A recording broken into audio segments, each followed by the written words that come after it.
So good afternoon, or good morning, everybody, and welcome to SES Weekly Status Update Call. Today, the 28th of January of 2022. My name is Layer Zero, and today we are going to talk about a very important topic, and a topic that is relevant not only for MakerDAO, but is very relevant for the DeFi industry. We're going to talk about regulations and compliance. Our guest for today is Patrizia Crespi. Patrizia is a lawyer with 16 years experience as compliance officer in diverse banks in Frankfurt, in London, in Zurich. So her area of expertise is KYC and AML regulations. For those of you that are not familiar with these acronyms, AML stands for anti-money laundering, KYC for know your customer. So her area of expertise is compliance, is sanctions, and is regulatory environment for the banking and finance industry. So our agenda for today, I'm going to start with a short introduction about what is the research topics of Patrizia's grant. And I'm also going to talk briefly about our new incubation track. As some of you probably know, SES is restructuring the incubation program, and that will include a legal track dedicated for incubating legal core units. After that, I'm going to give the word to Patrizia, and she's going to explain us the emerging global framework around AML regulations and how can that impact DeFi. She's going to talk about some compliance challenges, but also opportunities for MakerDAO. After that, she will go more in detail about doing business with financial intermediaries. That is the part of our business that has to do with entities that could be regulated, and I am thinking of real finance and institutional vaults, for example. Then she's going to talk about the importance of monitoring the regulatory landscape. This year will be very, very dynamic and with a lot of developments that we have to monitor. And she will end her presentation, sharing some thoughts with us about how to address the challenges, the upcoming challenges and possible next steps. Patrizia, as I alluded at the beginning of my presentation, is researching on AML and KYC regulation. And some of the topics that she's looking into is the impact and applicability of new AML and KYC regulations that are emerging worldwide. She will conduct a compliance risk analysis. And what does this mean? She will look into which parts of the protocol could be subject to could have a higher regulatory risk, or which stakeholders of the Maker ecosystem could be exposed to regulatory risk, and then start mitigation strategies for this type of risks. Also, a very important part of her research is testing and evaluating service providers. There are many, many AML KYC service providers also for the traditional finance industry. And one of the challenges that she will tackle is which of these service providers could be compatible with Maker. And she believes that we should use technology to handle these issues and these challenges. And last and not least, one of the main purposes of this research grant is to define the scope of a future regulatory compliance core unit for MakerDAO. I cannot overstate the importance of this part. I really think we need, as MakerDAO, a dedicated team of industry experts, of compliance officers that look into these issues. I think that is a requisite for MakerDAO to scale. If we want that we reach 100 billion, that we reach 1 trillion DAI issuance, if you want that our system, our protocol is legitimate, so that governments issue one day public debt, or it is used mainstream in the economy, we have to have a professional team of compliance experts that look into these issues and develop reasonable solutions for MakerDAO. Her grant, we will expect her to deliver a report on March of this year. And a few words about the SES Incubation Program. As most of you probably know, SES is restructuring its current incubation program. Basically, we need to increase the throughput to meet the scaling needs of the DAO.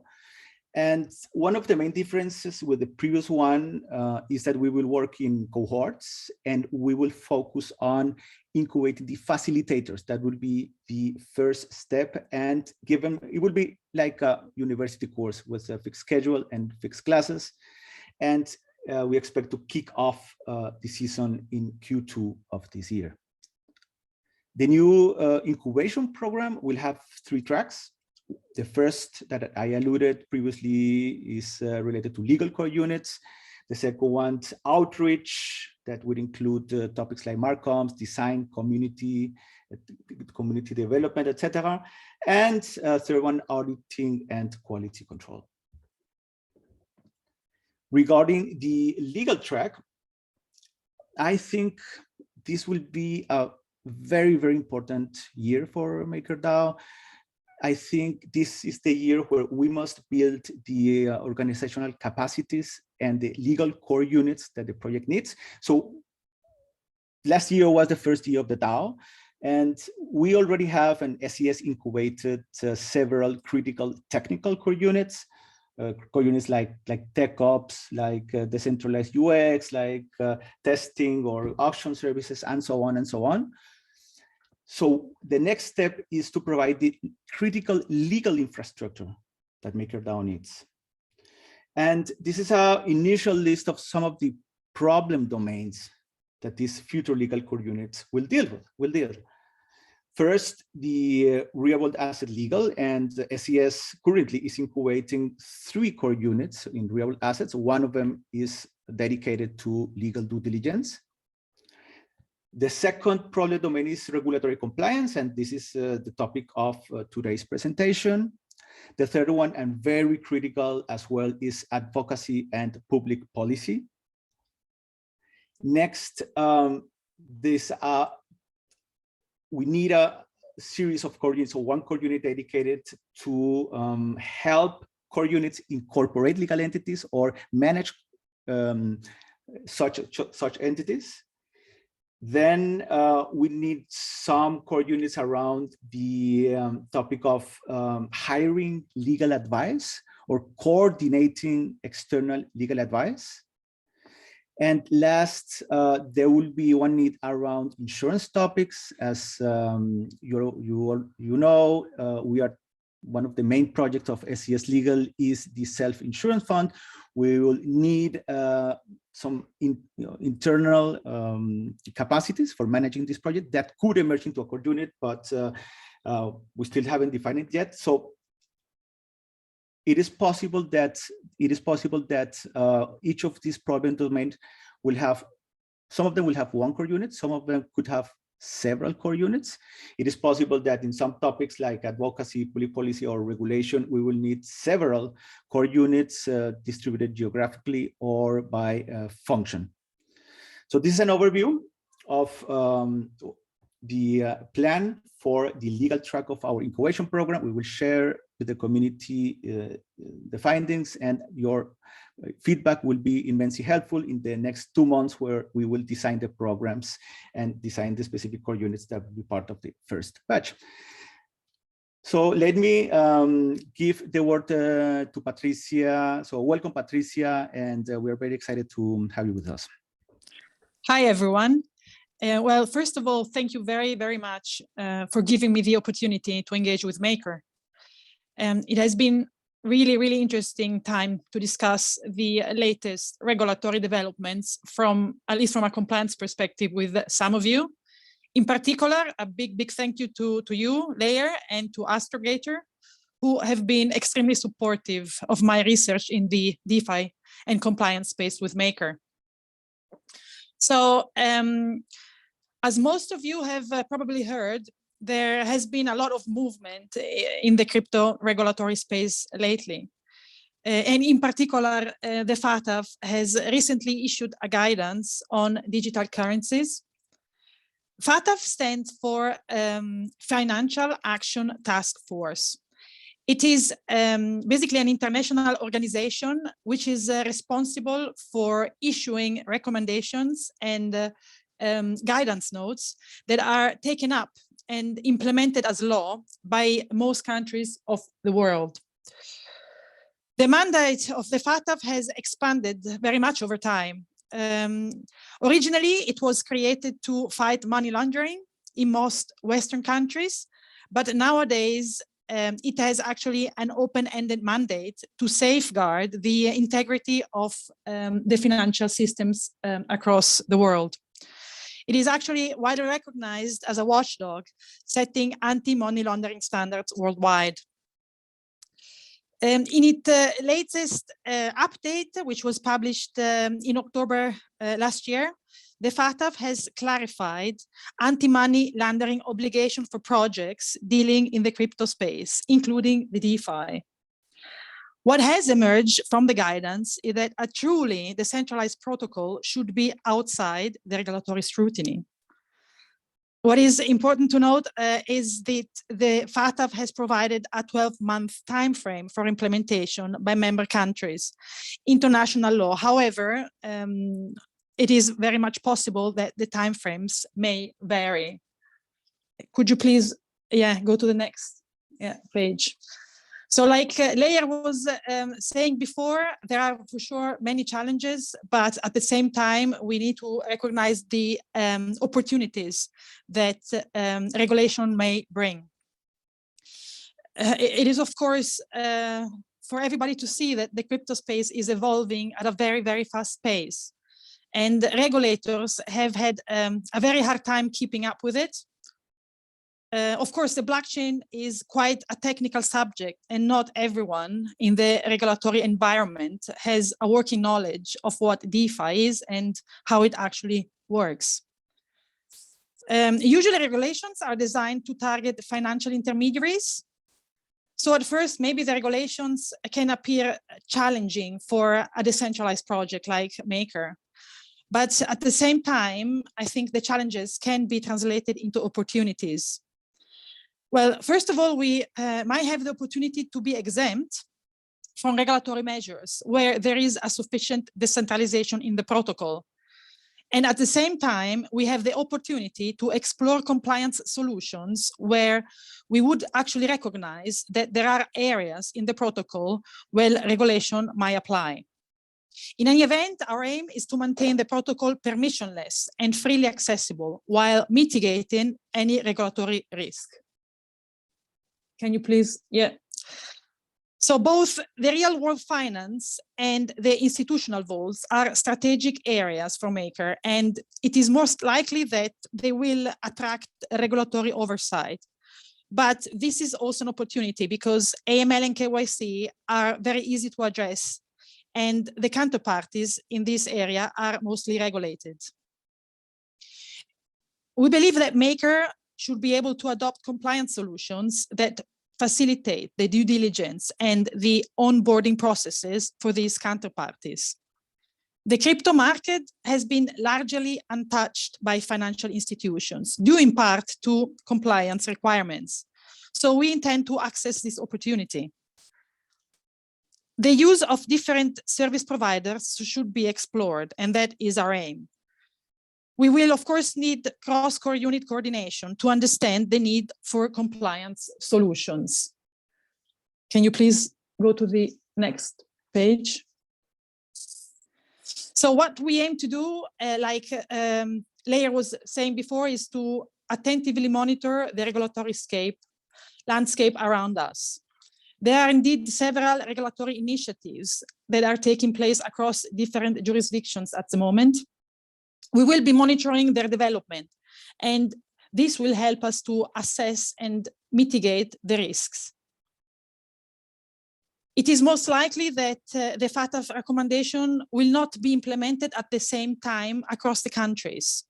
However, eventually, the guidelines will be implemented into law. There are already some countries like Japan, Singapore, and South Korea that have started implementing the FATF guidelines. Can you please? Yes, thank you. So what we want to do, we want to take a strategic approach on how to address upcoming regulatory challenges for Maker. We want to explore different tech solutions and choose the most appropriate for Maker. We want to evaluate and implement a technology provider that is compatible with Maker values. We are trying to incubate and set up a compliance core unit with regulation experts that can evaluate possible technical solutions in order to mitigate the regulatory risks. Of course, we want to commit to decentralization while complying with regulatory expectations. Can you please? And as for the next steps, our aim is to promote public policy and advocacy with regulators and try to educate them on DeFi as much as possible. We want to liaise with other DeFi projects and internal Maker stakeholders to understand the need that they might have in the compliance space. We will, of course, further look into solution both in the KYC and in the AML area, and in particular, explore tools that are compatible with Maker and the Web3. We will look at new identity management solutions, such as DID or decentralized identifiers that allow for the individual user to have their credential managed in a decentralized way. And we will try to understand whether there is a scope for applicability in Maker. We will also evaluate and select tools that assist Maker being compliant with regulatory expectations. We aim to finalize the grant research project with a risk analysis. And of course, any feedback from the community is more than welcome.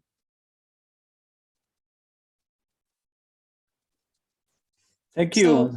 Thank you very much. Thank you very much, Patrizia, for this very insightful presentation. And yeah, we'd like to open the floor for questions or comments that you can have.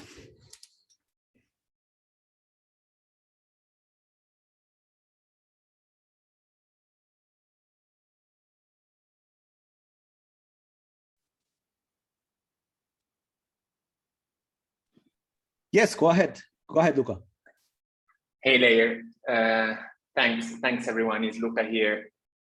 As some of you know, I'm quite active in the real world, on the real world front. So very interested on the topic. I had a question here. I think I see two fronts here on the legally compliance. One is a strategic conversation on us understanding what's going on in the regulatory landscape and hopefully impacting the discourse. Because often the regulators don't really have a clear grasp of what's going on in DeFi. The other side, however, it's more related to the normal course of doing business. I think in real world finance, we are engaging continuously with real world counterparties, often regulated, and more and more so. And we have a lot of questions of what is the best way for us to do that, to protect the protocol, to be aligned with the current status of regulation, and to protect ourselves as individuals, given that the protocol doesn't have a legal entity. And this is more of an imminent need. We would love to have a legal and compliance hotline that we can call and ask specific questions or bring them on board on specific conversations. Is this something that has been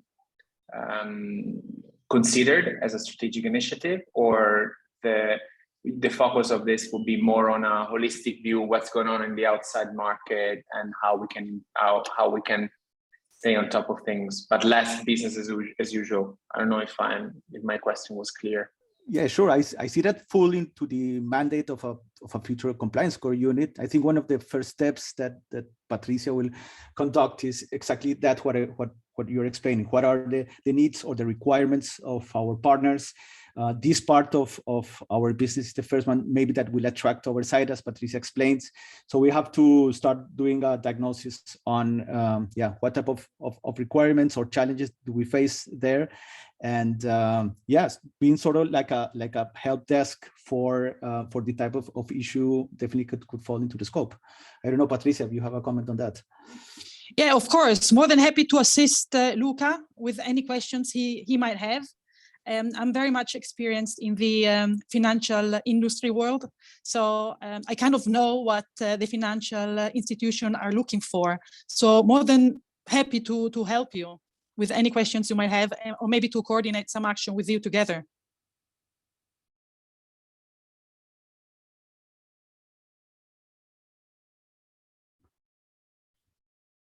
Yes, Frank, go ahead, please.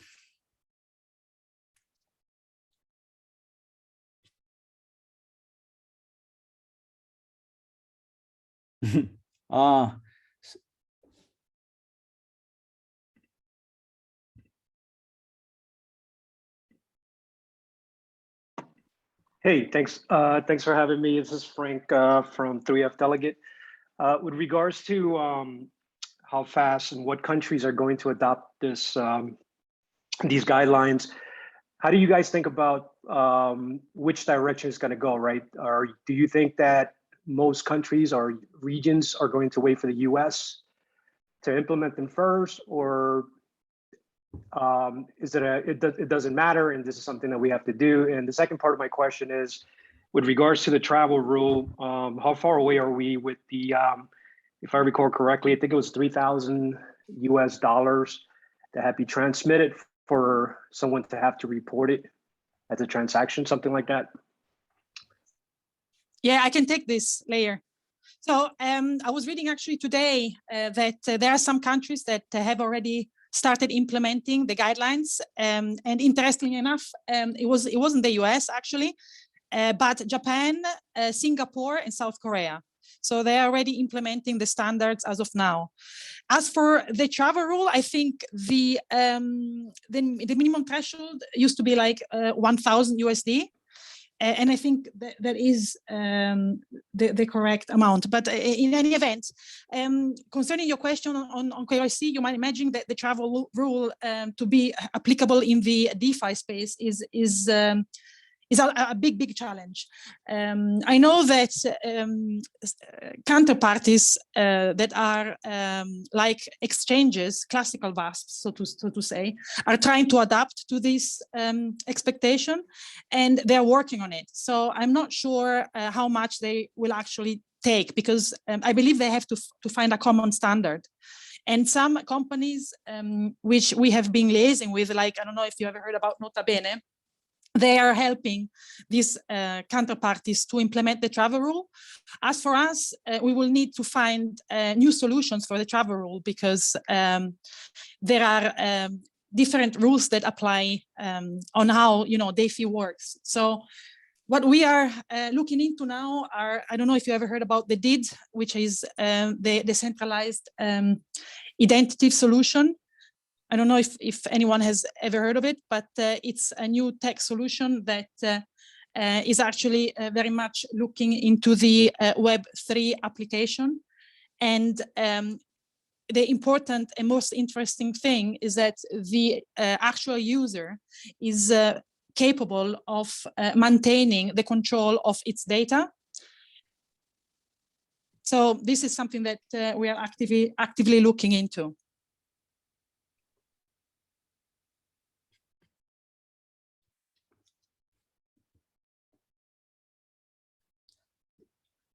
Paper had a comment on the chat box. Do you want to get the mic and you have the possibility to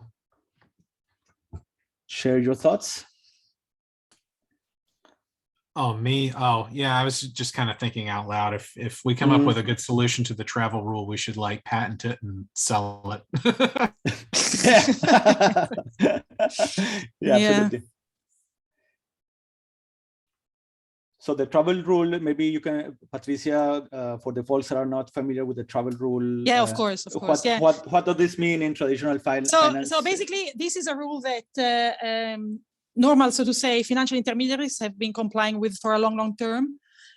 Basically, it means that whenever you wire some funds, it is necessary to include the details of the originator of the transfer of funds and of the beneficiary of the travel of the funds that you're transferring. This is very much alike what we are doing when we transfer funds via, I don't know if you guys use internet banking.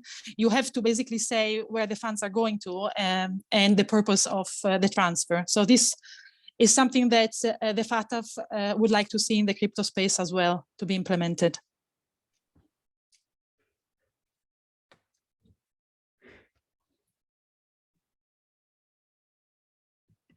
Okay, 2 more participants raise the hand. Please, before you take the mic, put your question in chat so that we can deal with it.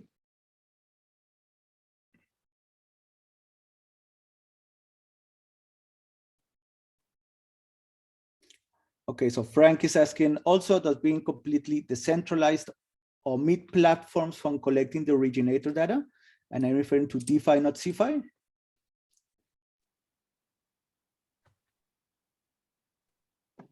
Yeah, I was just wondering if you do get a what's the right word? You do get the opportunity to have anonymity, right? If you are decentralized, a platform where it's just code running the platform itself, right? So imagine a stable coin that's automatically just doing its thing. There's no human interaction.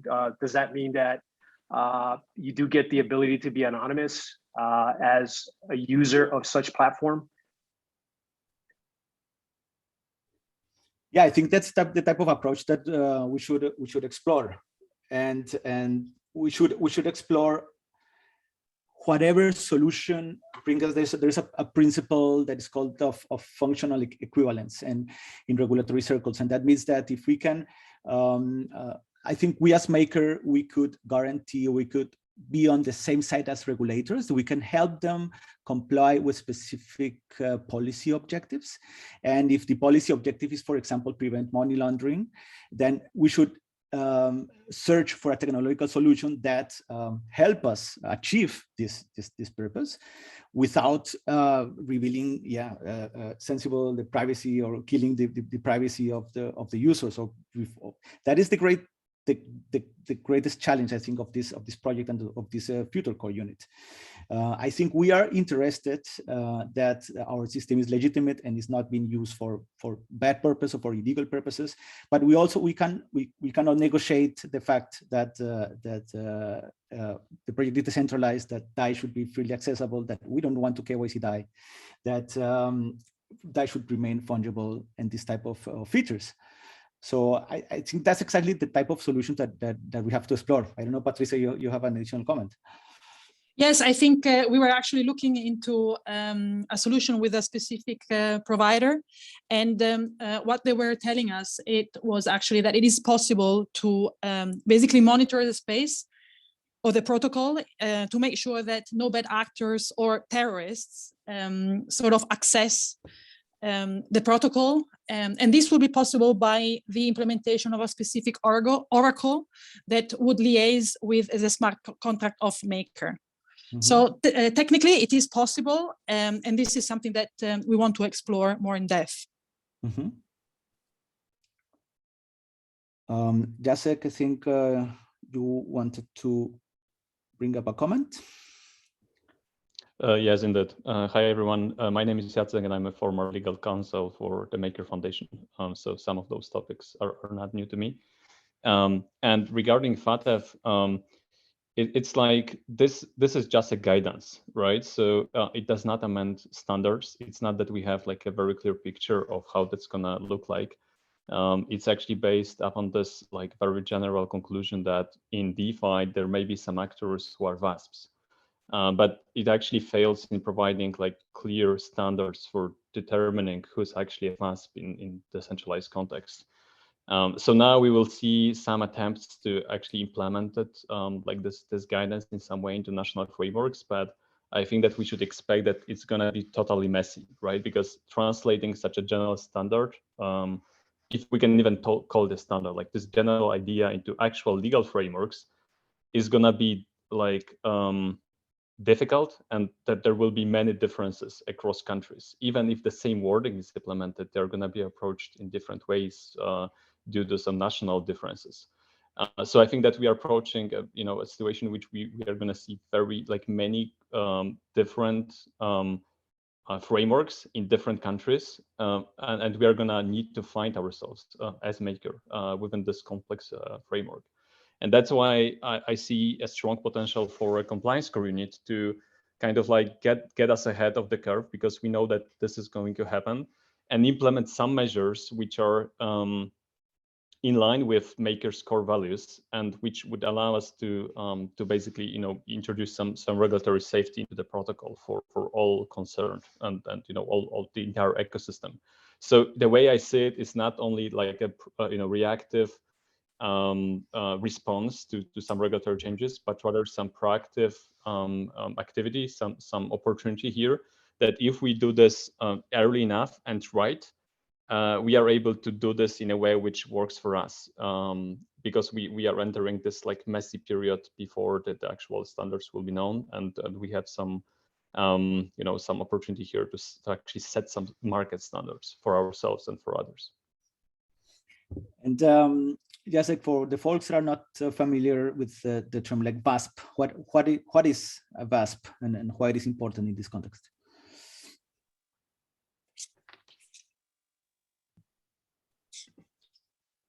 Or Patrizia.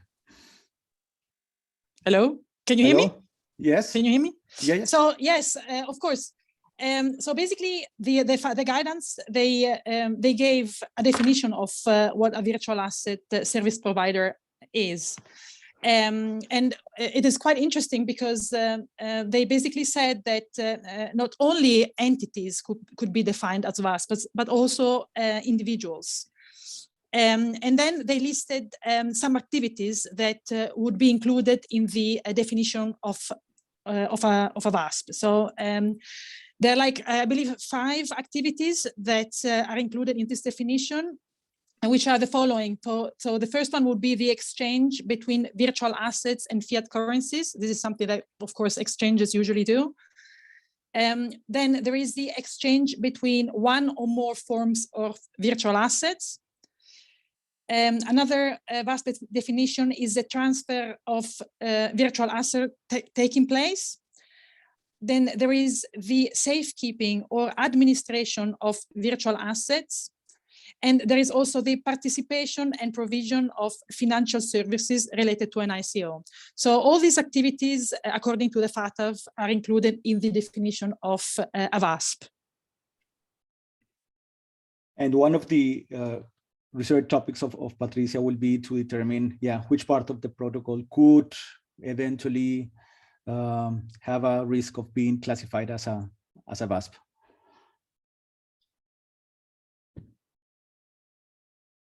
But the first analysis showed that, there are many aspects. So Maker does not hold custody. Maker does not swap assets. There could be an exemption to that with the PSM, but it seems like the first analysis showed that there are many the core activities are not covered by this definition. But that is something that would be part of Patrizia report.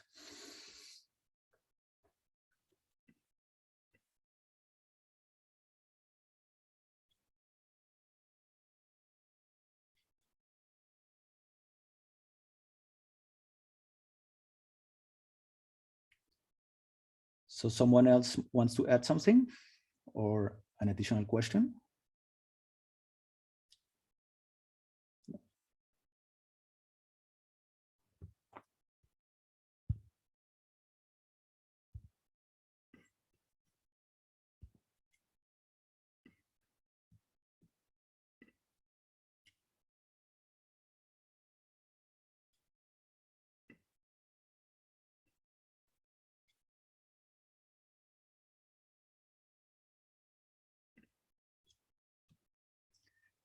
Okay, so if we don't have additional questions, then thank you very much for your time and for your attention.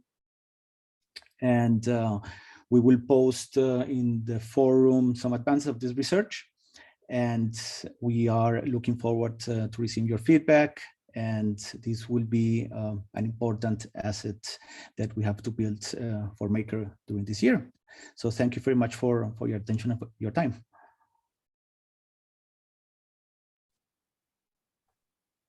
Thank you very much.